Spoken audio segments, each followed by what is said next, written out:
Iya. Oke lah, kalau gitu kita akan mulai. Jadi, Bu Lina nggak hadir kemarin ya. Jadi kita ngebahas tentang ini ya. Masih kuda merah lagi sih waktu kemarin ya.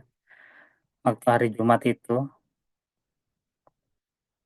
Nah, cuma ke saat Jumat kemarin itu kita ada perbedaan pendapat ya.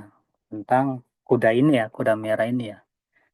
Ya mungkin perbedaan itu karena mungkin kurang sumber ya. Kurang sumber yang kita dapat sehingga membuat perbedaan. Tapi intinya dia itu kuda ini munculnya di sekitar 508 sampai 538, ya kan? Iya, nah, Pet. Bener kan? Iya. Iya bang, bener. Iya, 508 sama 38. iya, bukan sebelumnya ya. Nah, saya mau coba gambarkan ya. Contohnya inilah. Ini tahu semua ya gambar ini ya. 6 biji-bijian, tahu kan? Ah, belum muncul. Sorry. Belum share screen. Lupa. Iya, belum. Nah, ini dia. Nah, sudah muncul gambarnya. Sudah, sudah. Udah ya. Nah, ini tahu ya gambar ini ya. 6 biji-bijian. Nah, coba kita telusuri ya sejarah gereja ini ya. Waktu Ellen White muncul, ya, dia itu dari gereja mana? Metodis. Ya, terus waktu dia menjadi gereja Masih Advent ke-7, dia itu dari gereja apa? Kan sebelumnya dia dibaptis di gereja Metodis, ya kan? Tapi dia masuk ke gereja, Presbyterian. Presbyterian katanya. bukan, gereja Masih Advent hari pertama, Hari ya kan? pertama. Iya, gereja Masih Advent hari pertama. Nah, pada waktu itu gereja Masih Advent hari pertama itu gereja yang benar, benar kan? Dia pemegang kunci kerajaan surga, benar nggak? Waktu waktu sebelum muncul Advent hari ketujuh ya, benar Iya ya. itu. Nah, terus setelah kekecewaan besar sehingga di tahun 1860 terbentuklah gereja yang baru. Tapi sebenarnya gereja ini bukan terbentuk di tahun 1860, tapi dari tahun berapa mereka mulai menganut iman kepercayaan Advent hari ketujuh? 1844, ya kan? Semenjak kekecewaan itu mereka mempelajari lebih dalam dan mereka akhirnya mendapatkan kebenaran tentang hari Sabat, lalu mereka menjadi Advent hari ketujuh, tapi belum ada gerejanya, belum belum apa istilahnya ya, belum resmi ya, organisasinya belum ada resminya, gitu maksudnya. Tapi mereka udah menjadi kelompok, benar kan? Terus diorganisir di tahun 1860. Nah, coba kita ke belakang, ke gereja Masih Advent pertama. William Miller dari gereja mana? Sebelum dia membentuk gereja Masih Advent pertama.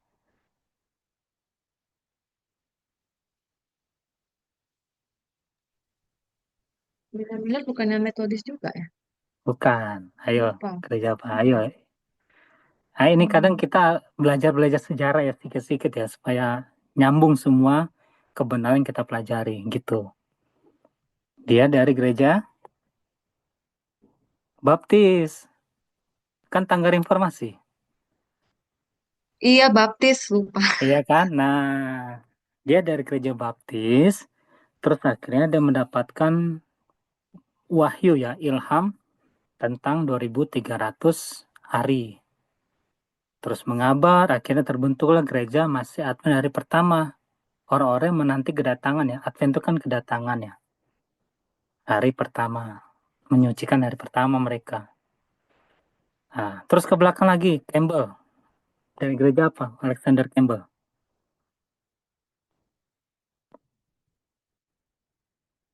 Mundur lagi. Berarti dari apa? William Miller kan dari Baptis. Nah, berarti Campbell dari mana? Mundur ke belakang. Ayo, coba. Sebelum gereja Baptis, gereja apa?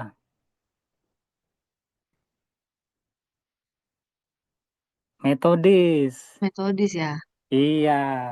Nah, Alexander Campbell ini dari Metodis. Kemudian dia menjadi gereja Baptis. Gitu. Nah, kunci kerajaan sebelum gereja Baptis terbentuk itu ada di tangan siapa? Sebelum gereja Baptis terbentuk.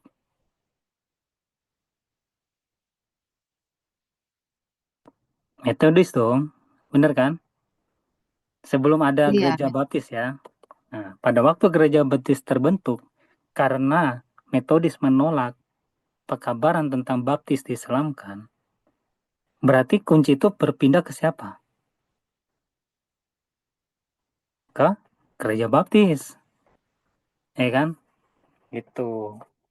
Nah, terus sebelum estafet ke Campbell, kita masuk ke John Wesley. John Wesley dari gereja apa? Sebelum dia membentuk gereja Metodis.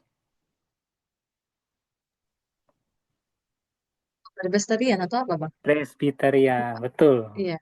Berarti sewaktu itu Presbyterian ini adalah gereja yang memegang kunci kerajaan sorga.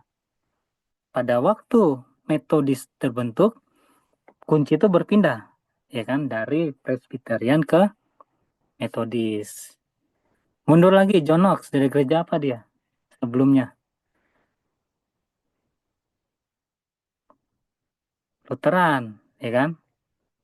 Dia Sekarang. dari gereja Lutheran. Dulu gereja Lutheran ini gereja yang memegang kunci kerajaan sorga. Tapi karena dia menolak pekabaran tentang kasih apa? Jonas apa ya? Roh Suci. Akhirnya Jonas terpaksa membentuk gereja yang baru. Ini Jonas ini orang Skotlandia. Dia membentuk gereja yang baru. Namanya gereja Presbyterian. Ini gerejanya si siapa tuh? Donald Trump. Ini Presbyterian. Donald Trump tuh Presbyterian.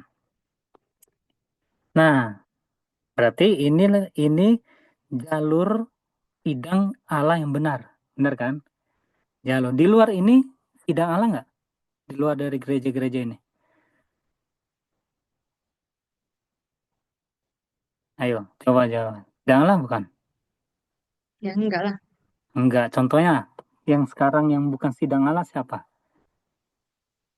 Yang dunia sekarang ya. Kita, zaman sekarang ini, siapa yang bukan dari jalur sini? Gereja apa?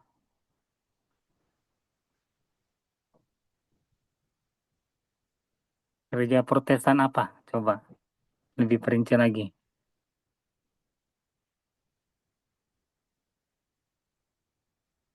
Banyak loh kanan kiri kita.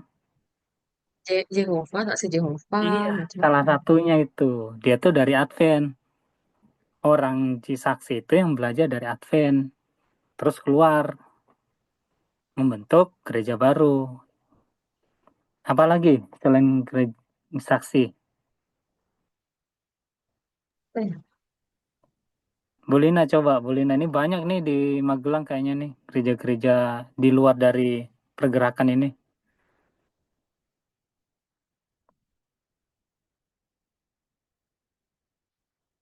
Iya, banyak.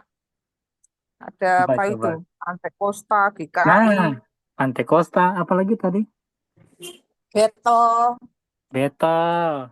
Hmm. Tuh, itu salah satu. Tiberias. Ya kan? Ada itu apa namanya? Karismatik. Gereja jalan-jalan. Sekarang gereja Iya. jalan-jalan juga ada. Sidang Jemaat Allah. Ada itu. Ya. Itu di luar jalur ini. Mereka tidak pernah memegang kunci kerajaan sorga. Mereka itu pasilan. Kayak gitu. Nah, kembali kita ke belakang. Luther, Martin Luther. Dia sebelum membentuk gereja baru, gereja Lutheran atau Protestan, dia dari gereja mana? Katolik lah dia. Katolik.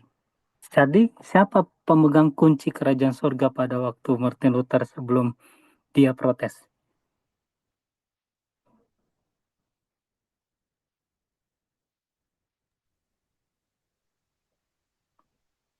Iya, cuma kan Bang gini Bang. Ini kan bukan Ah, kebenaran baru. iya, bukan. Ini kan yang diimankan Kristen mula-mula. Nah, para Iya, para yang Yesus ajarkan kan juga ini semua kan. betul, betul. Nah, terus sama Katolik baru dibikin abu-abu semua, dihilangkan semuanya kan. Iya, Nah, itu. baru tuh dikembalikan lagi apa yang diimani Betul, betul rasul-rasul. sekali. Betul. Nah, makanya Nanti kita akan Katolik ini pelajari. agak gimana ya, coba Nah, gimana kayak sekarang kesesuaikan. gini, Ted. Kita akan pelajari kapan berubah Katolik ini. Iya kan? Benar kan? Kenapa? Karena Ya, oke. mereka itu mula-mula gereja yang benar kan? Cuma karena kemurtadan, sehingga berubah. Hari Sabat menjadi hari Minggu, dan lain sebagainya. Gitu. Kenapa Martin Luther bukan keluar dari ortodoks? Ya, karena dia di situ posisinya. Kenapa kebenaran itu, reformasi itu bukan dari ortodoks? Ayo. Kenapa bukan dari gereja Persia atau gereja Armenia? Kenapa?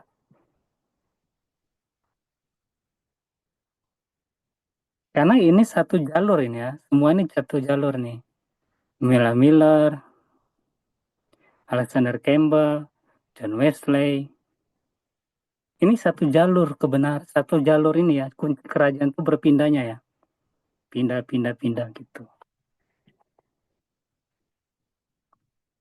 Karena ortodoks itu pasilan. Bukan gereja yang murni waktu itu. Bukan gereja yang dibuat oleh Tuhan. Mereka itu muncul ortodoks itu karena perpecahan. Mereka memisahkan diri dari Katolik itu. Dan itu nggak pernah di Alkitab itu pro ke ortodoks. Nggak pernah. Itu.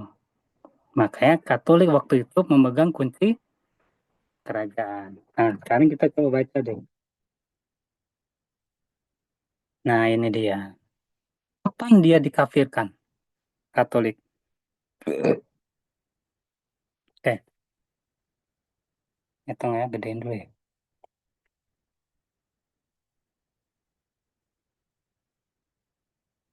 Oke, coba baca. Kathy boleh baca.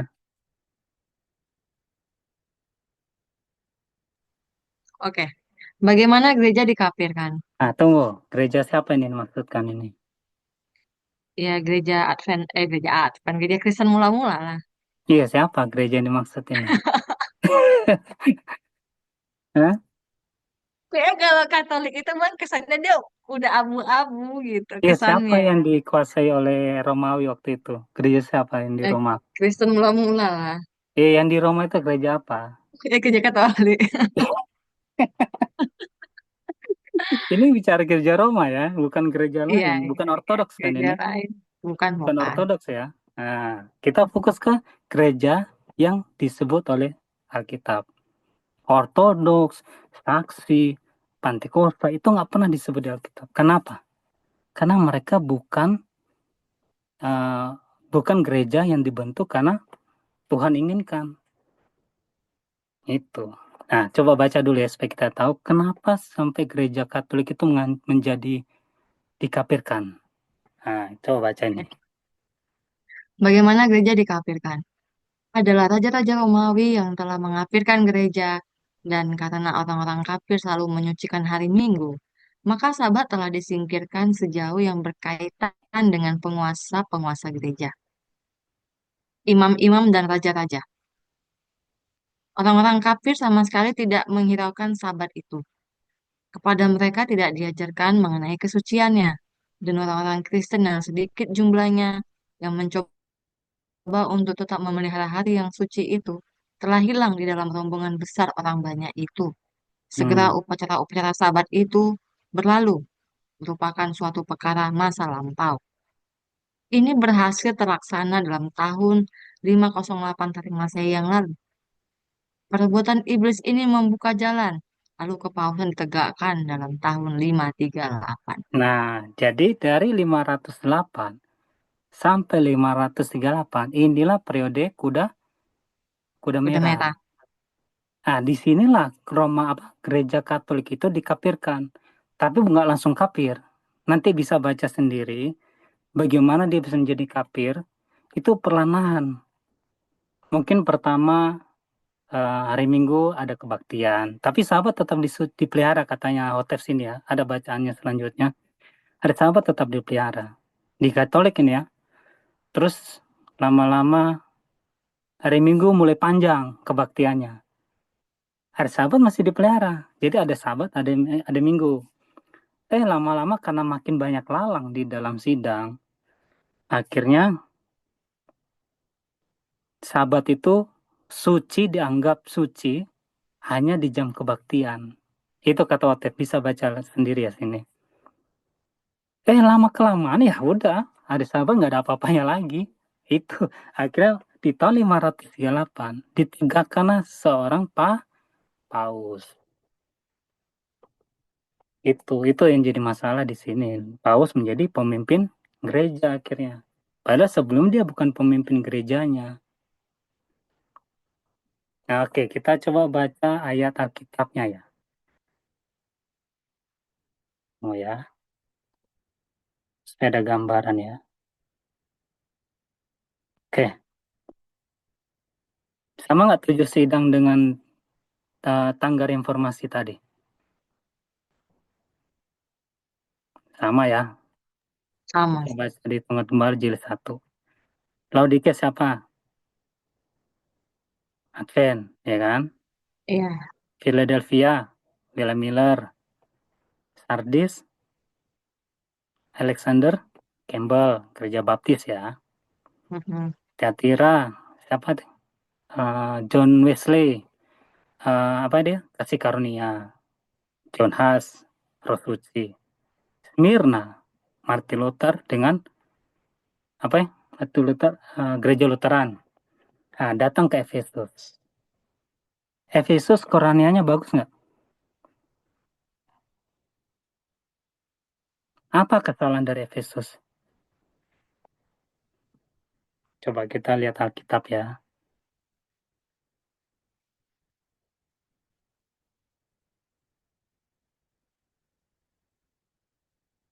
Nah, ini dia.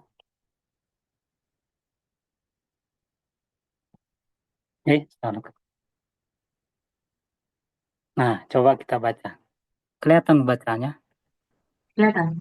Nah, coba baca ayat 1 dulu. Tuliskanlah kepada malaikat jemaat di Efesus. Tunggu. Malaikat jemaat itu siapa? Pemimpin sidang kan? Iya. Ya, oke. Dia kuda merah kan, berarti kan? Seolah-olah kuda merah lah ya, kalau di waktu itu ya. Oke. Ini sidang mula-mula kan Efesus? Sesuai gambar yang tadi ya. Iya, betul. Oke, baca. Inilah firman dari dia yang memegang ketujuh bintang itu di tangan kanannya dan yang berjalan di antara ketujuh kaki dian emas. Aku Lanjut. tahu segala pekerjaanmu, baik jerih payahmu maupun ketekunanmu. Aku tahu bahwa engkau tidak dapat sabar terhadap orang-orang jahat, bahwa engkau telah mencobai mereka yang menyebut dirinya rasul, tetapi sebenarnya tidak, dan bahwa engkau telah mendapati mereka pendusta. Nah, jadi mereka itu imannya bagus ya waktu itu ya. Dan kita tahu bersama ya, Kristen mula-mula itu memang imannya bagus. Mula-mulanya ya, waktu mula-mula. Terus, Dan engkau tetap sabar dan menderita oleh karena namaku, dan engkau tidak mengenal lelah. nah mereka Nam- dianiaya kan? Benar kan? Ada martir-martir lah segala rupa. Nah, terus lanjut. Namun demikian, aku mencela engkau, karena engkau telah meninggalkan kasihmu yang semula. Nah, siapa yang meninggalkan ini?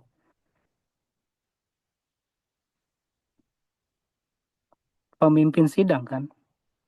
Iya. Kuda itu kan? Tapi bukan kuda merahnya itu.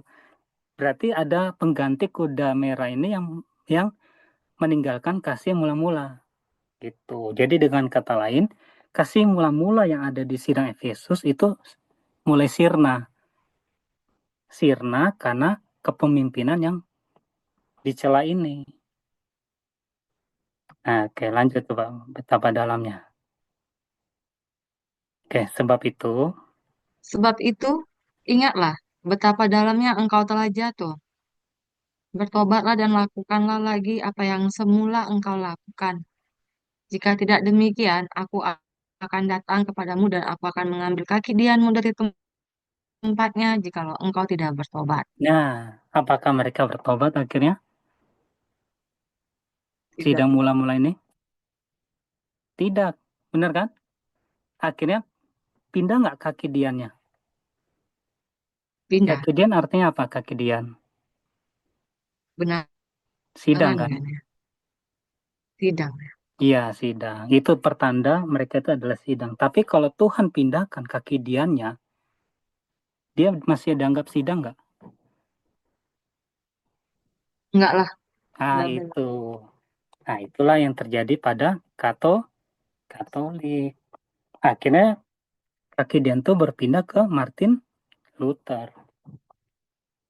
Sidang Smyrna. Itu jalan ceritanya. Makanya gereja Katolik itu gereja yang dikafirkan. Itu. Waktu di Gedung juga pernah kok dibahas kalau gereja Katolik itu gereja yang dikafirkan. Jadi dulunya itu murni. Tapi karena lalang makin banyak, akhirnya kepemimpinan itu beralih dari yang gandum ya kan, yang sebelumnya gandum, kuda merah ini akhirnya beralih ganti ke yang nggak beres, yang lalang. Khotib juga bilang di Tunggat Gembala Jilid 2 ini, kalau lalang yang mayoritas siapa yang akan jadi kalau pemilihan umum, pemilihan majelis itu apa? Coba, siapa yang jadi? Lalang lah. Nah, pasti. Kayak hancur lah dia. Nggak apa susah diselamatkan lagi.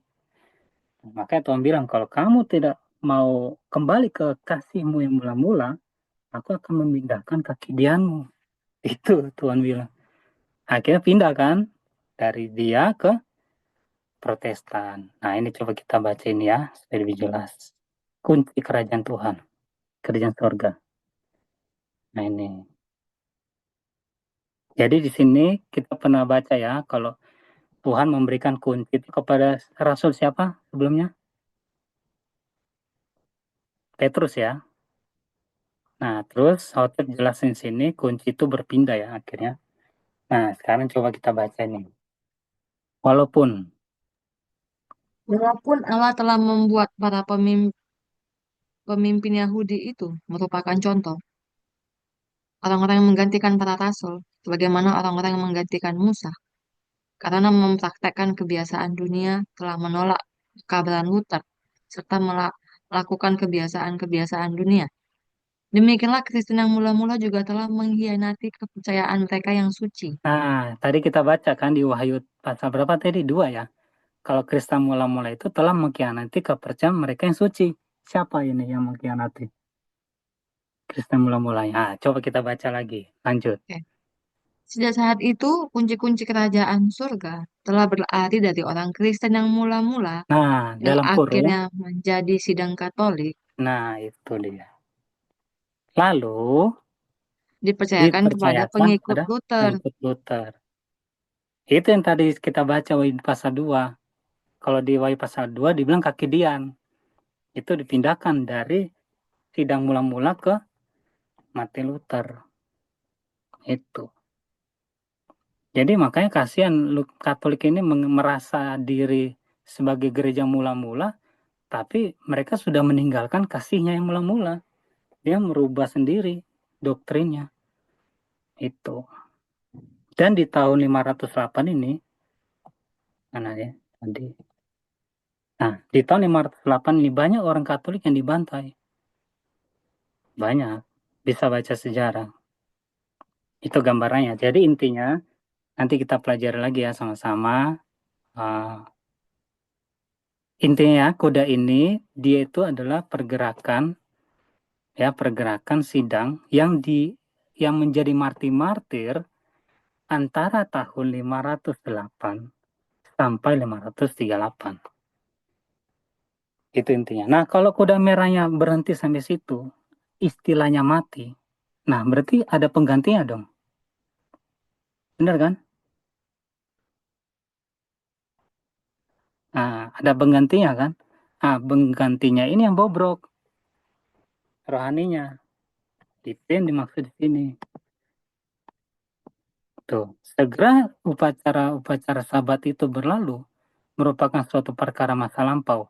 Ini berhasil terlaksana dalam tahun 508 yang lalu. Jadi, pendorakaan sidang waktu itu yang gereja Katolik ini itu dimulai tahun 508.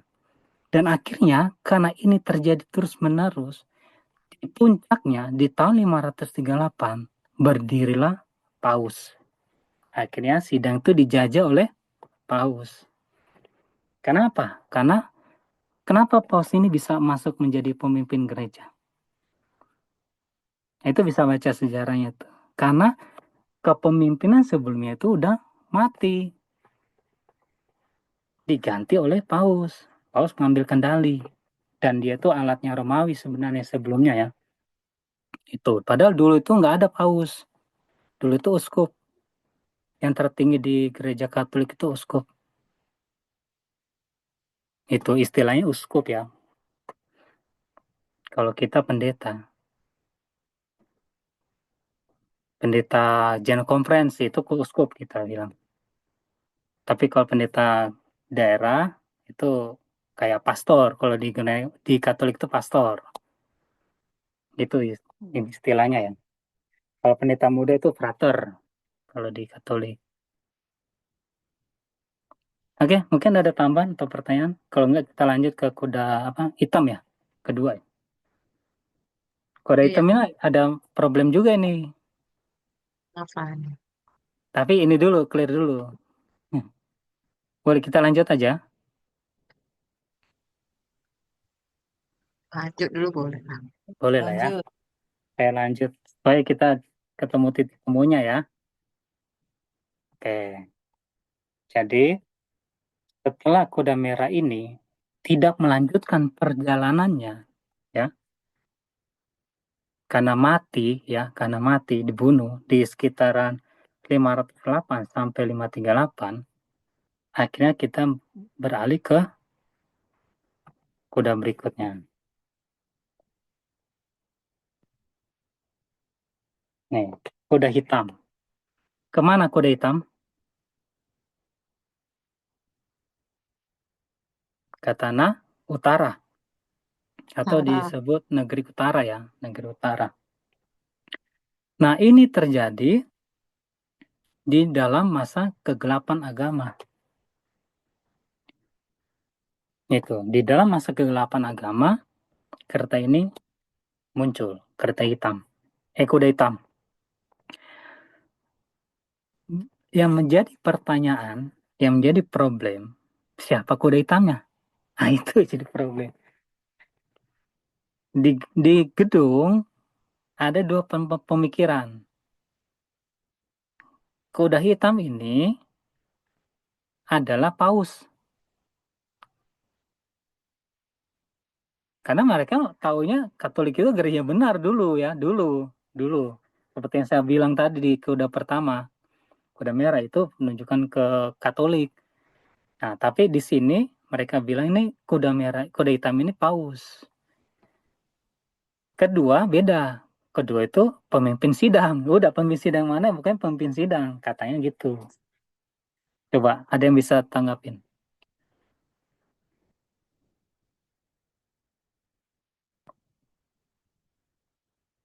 Coba mungkin orang di online punya pandangan yang lebih bagus waktu itu. Kalau aku sendiri sih kuda hitam memang masih bingung. Tapi bingung ya. Mm. Apalagi yang itu bersangkutan dengan sudah rubuh itu loh. Belum Nah, jelas aku. kayak ada lagi yang lain. Kathy coba Juga masih belum kira-kira. belum ini kali sih Bang kuda hitam. Hmm? Masih belajar juga sih. Nah, Masih oke. belajar. Ini coba saya memberikan gambarannya supaya ada gambarannya. Nanti kita coba tarik benang merahnya ya. Hitam itu di dalam Teratat nomor 2 dibilang terikat atau kegelapan rohani, perhambaan di dalam Ambaran Sekarang jilid 2. Hitam. Kuda hitam berarti dia kuda yang terikat di dalam perhambaan. Jadi siapa itu? Apakah paus? Kalau dalam perhambaan enggak lah ya. Nah, itu titik temunya. Bukan ya? Jadi bukan kan? Dia terikat katanya kan. Iya, bukan kan? Itu. Karena paus itu sebenarnya bukan pemimpin agama sebenarnya. Itu alat politik. Maka di kuda merah itu, kuda merah ini bukan paus. Kuda ini pemimpin sidang, pemimpin Katolik waktu itu yang bagus, yang udah pada meninggal. Nah, kuda hitam ini bukan paus juga. Nah, lalu siapa? Siapa yang terikat waktu itu yang membawa pekabaran? Dia kereta ini dibawa kemana? Ke Tanah Utara, benar kan? Iya, utara. Oke, kita coba. Ini kita telusuri ya. Nah, buku ini apa ya? Nomor berapa itu ya?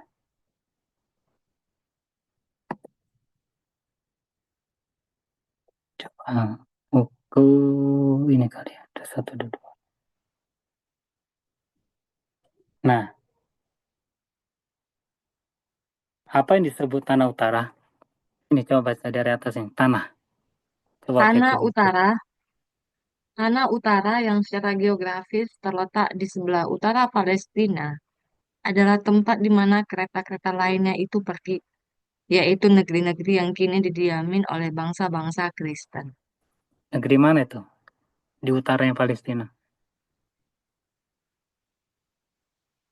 Eropa, Eropa. Benar kan? iyalah utaranya atas. Eropa. Ya, Ah, berarti dengan kata lain, kuda ini membawa pekabaran kepada bangsa-bangsa Kristen. Benar nggak? Iya iya, kan? Dan pada waktu itu bangsa Kristen ditunjukkan itu ke mana? Gereja mana yang ditunjukkan itu? Pada waktu zaman kegelapan agama, gereja yang dibawakan itu ke gereja mana? Katolik kan? iya, Nah, berarti ada pergerakan yang membawa pekabaran itu kepada bangsa-bangsa Kristen.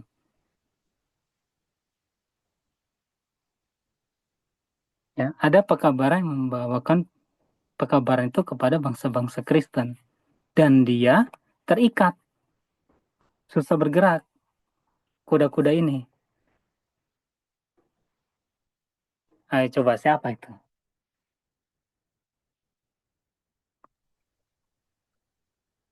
Ayo coba, siapa yang membawa pekabaran ke negeri utara, ya, ke negeri utara, tapi dia terikat dalam perambahan juga.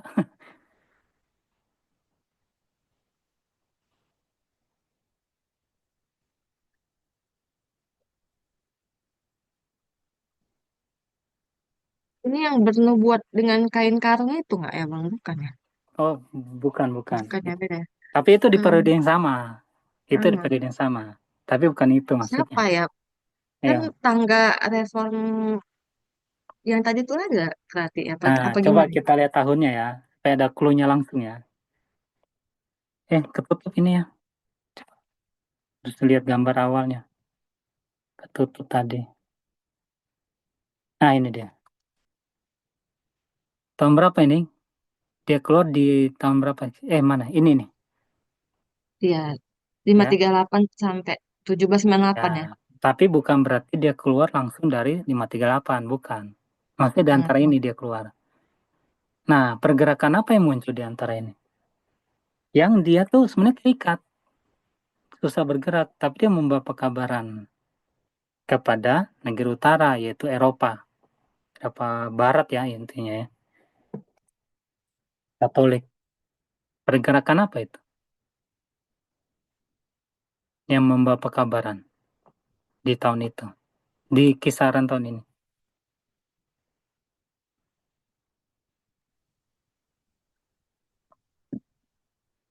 Ya reformasi yang tadi itu bang.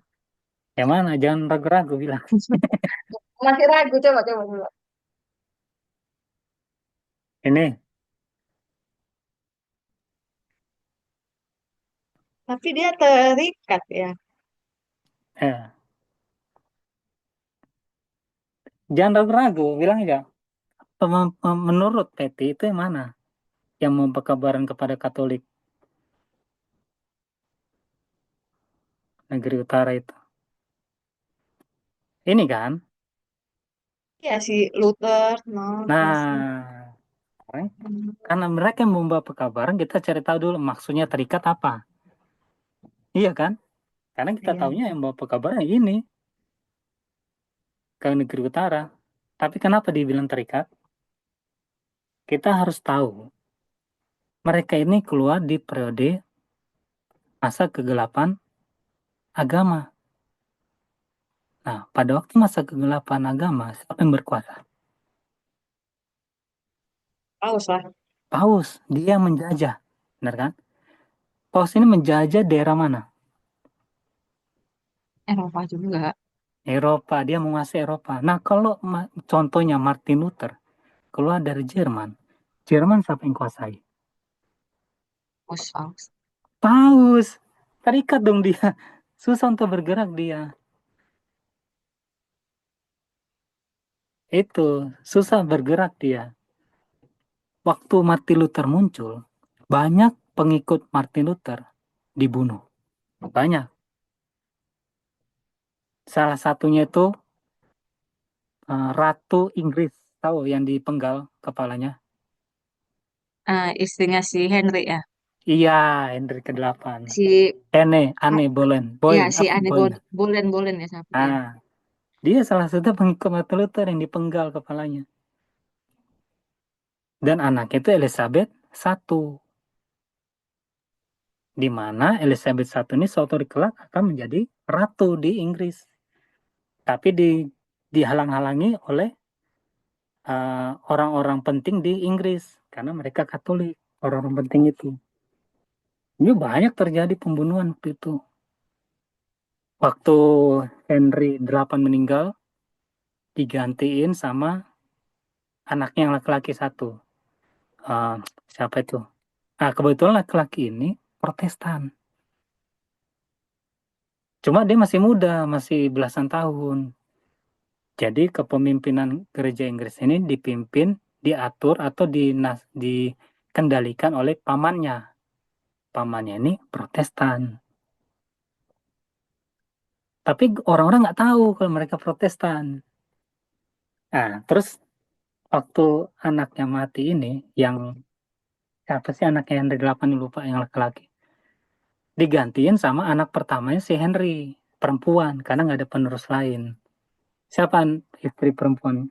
Istrinya Henry 8 yang pertama. Masih ingat, Betty? Kayak Catherine, ya kan? Catherine ya. Catherine from Aragon, ya kan? Anaknya yang gantiin, namanya Mary. Mary menjadi ratu di Inggris. Waktu Mary menjadi ratu di Inggris, semua orang Protestan dibantai. Ini sama Martin Luther ini. Martin Luther aja nggak kena bantai. Karena dia sembunyi. Nah itu, makanya itu dibilang terikat. Seolah-olah dijajah. Itu.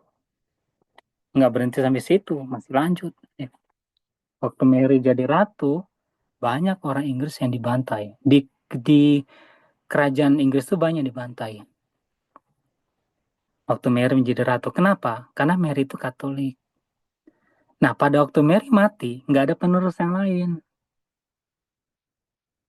Akhirnya terpaksa Elizabeth yang naik. Nah, ini dia cikal bakal berubahnya Inggris. Elizabeth I ini Protestan yang setia waktu itu. Akhirnya dia yang balas. Semua yang Katolik dibantai sama dia. Makanya gereja Inggris sampai sekarang ya tidak boleh dari Katolik. Harus Protestan semua. Nah, itu maksudnya hitam itu. Hitam itu artinya terikat. Karena mereka ini muncul masih terikat semuanya. Kenapa ada terikat? Karena mereka muncul di bawah kekuasaan daerah kekuasaan siapa?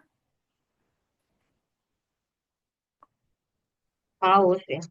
Paus, gitu maksudnya. Jadi berarti benar pemikirannya ke arah Martin Luther, cuma mungkin cari tahu alasannya kenapa hitam ya, terikat gitu. Iya, hitam. Terus Martin Luther dan seterusnya, apa Martin Luther aja ya? Ada. Martin Luther, habis Martin Luther siapa? John Knox. Sat, berarti satu kuda tuh mereka semua ini atau Iya, Luther cuma beda aja? beda apa? Beda periode aja. Tapi intinya itu ini menggambarkan sidang yang hidup di zaman itu.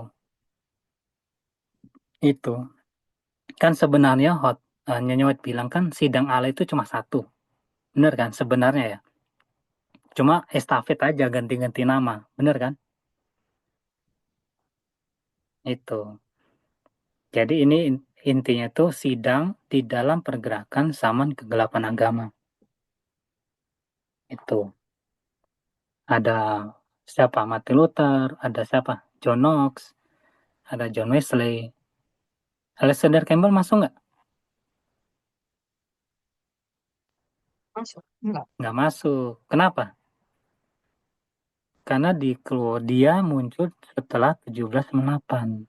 Apa ya? Iya, 1800-an dia. Setelah Paus ditangkap oleh Jenderal Bartier. Hilanglah kekuasaan Paus. Akhirnya kuda ini masih hitam nggak? Ya, Enggak, berubah menjadi putih. putih. Itu dia.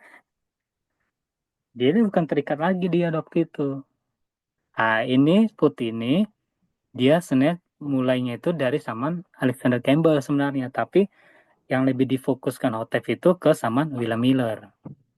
Karena William Miller itu tidak memandang kalian dari gereja mana, kita sama-sama menginjil. Itu William Miller prinsipnya.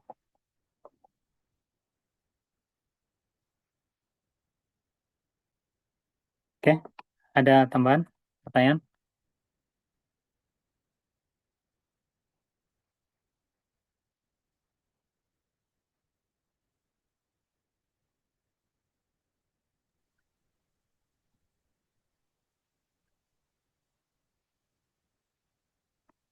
Belum sih Bang. Kalau dari aku, yang lain mungkin. Bulina jelas Bulina.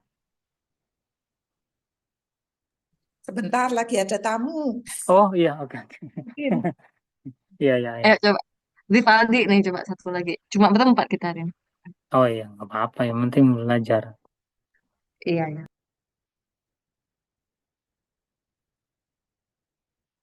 Jadi sebenarnya kuda hitam dan putih ini dia ada koneksi ya. Jadi kalau kita udah tahu kuda hitam itu siapa, otomatis ke kuda putih udah ngerti, ya kan?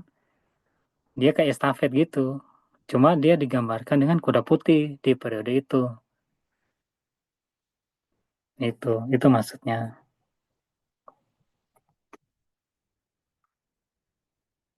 Nah, coba apa yang maksud negeri utara itu kalau di tulisannya nyawa itu dibilang negeri utara itu kan kalau utaranya Palestina itu kan Babylon dulunya ya, dulunya Babylon kan. Nah, kalau Babylon zaman sekarang itu adalah gereja-gereja yang telah jatuh.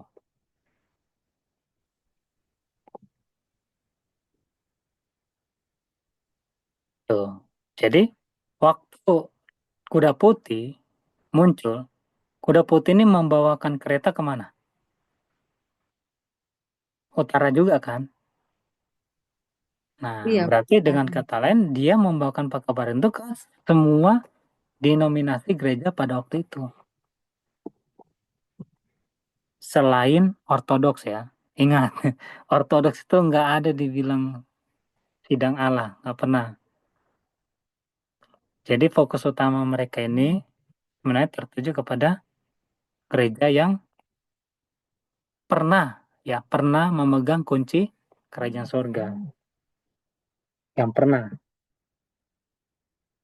Itu yang dibilang negeri utara ini. Nah, terus pertanyaan Peti waktu itu. Kita langsung lompat ke ini ya. Nah, waktu itu Peti menanyakan mendiamkan rohku ya. Iya, di negeri Ya utara kan? ya. Nah, itu gimana, Pet? Jadi, gimana pengertiannya? Yang Iya. dimengerti oleh Peti apa? Mendiamkan rohku di negeri utara. Ya sebenarnya itu pertanyaan dari si Meli sih karena dia ada tugas Nah, KTP.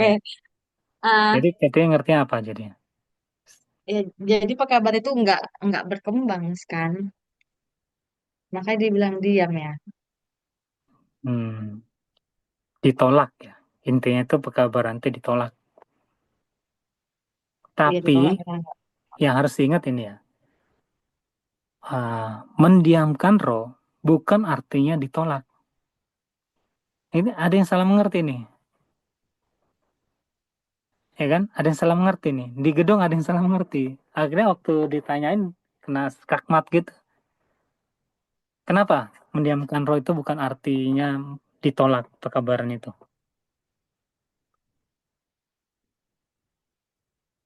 Jadi pemikirannya itu seolah-olah yang mendiamkan roh itu gereja-gereja ini, denominasi ini.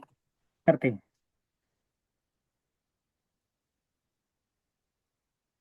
Jadi mendiamkan itu bukan ditolak gitu, Bang. Bukan. Nah, kalau menolak, berarti yang mendiamkan roh itu siapa?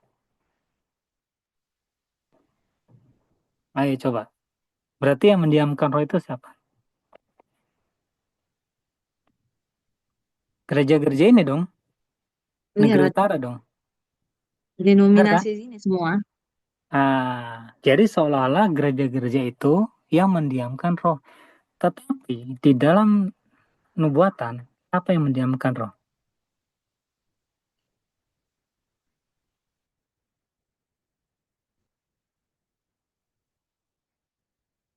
Coba baca ayat 8.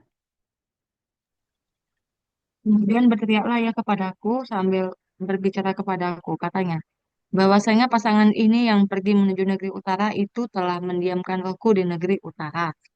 Jadi, siapa yang mendiamkan roh? Kuda ini atau negeri utara? Kuda sih. Itu kan? Karena arti mendiamkan roh itu bukan berarti menolak. Tapi artinya itu berhenti pekabaran itu dibawakan ke sana. Stop. Nggak lagi. Gitu. Akhirnya ya ujung-ujungnya William Miller meneruskan pekabaran itu nggak di akhir hidupnya. Waktu kekecewaan. Kak dia. Berhenti kan? Malu dia kan? Karena nggak Malu jadi. lah. Itu. Berhenti. Karena yang mendiamkan roh itu kuda-kuda ini. Bukan negeri utaranya. Itu waktu itu saya tanya langsung diam. Orang-orang langsung tutup diskusi. Karena ada yang berpikir yang mendiamkan roh itu yang menolak. Padahal yang mendiamkan roh itu sih kuda ini. Udah nggak lanjut lagi. Gitu. Dan ujung-ujungnya mereka semua menjadi dalam nubuatan apa? Gereja-gereja ini. Abel. Babel. Itu. Nanti kita akan masuk di kereta keempat. Nah ini yang paradoks besarnya. Apakah cuma kereta keempat ada paradoks?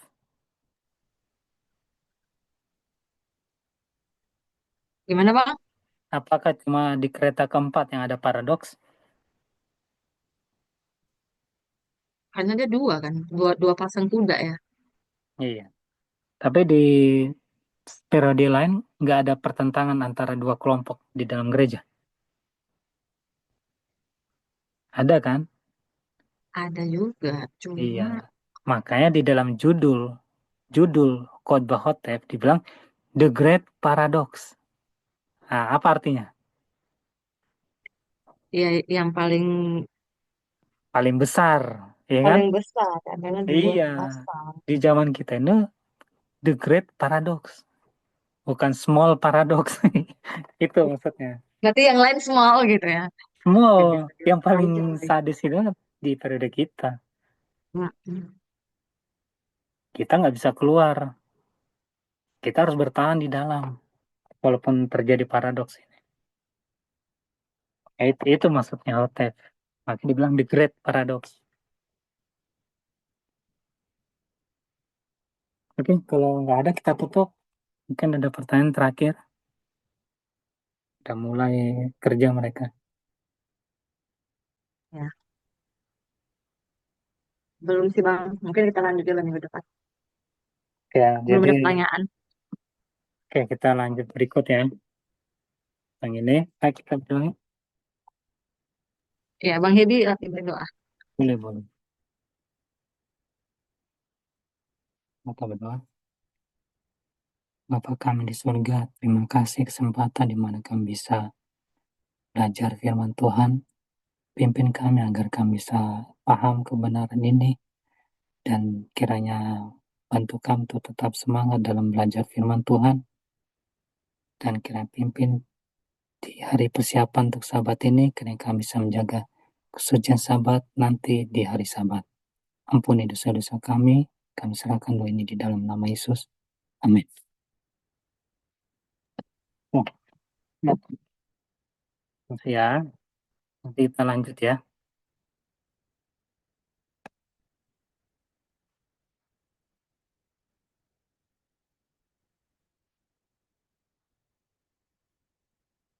Halo.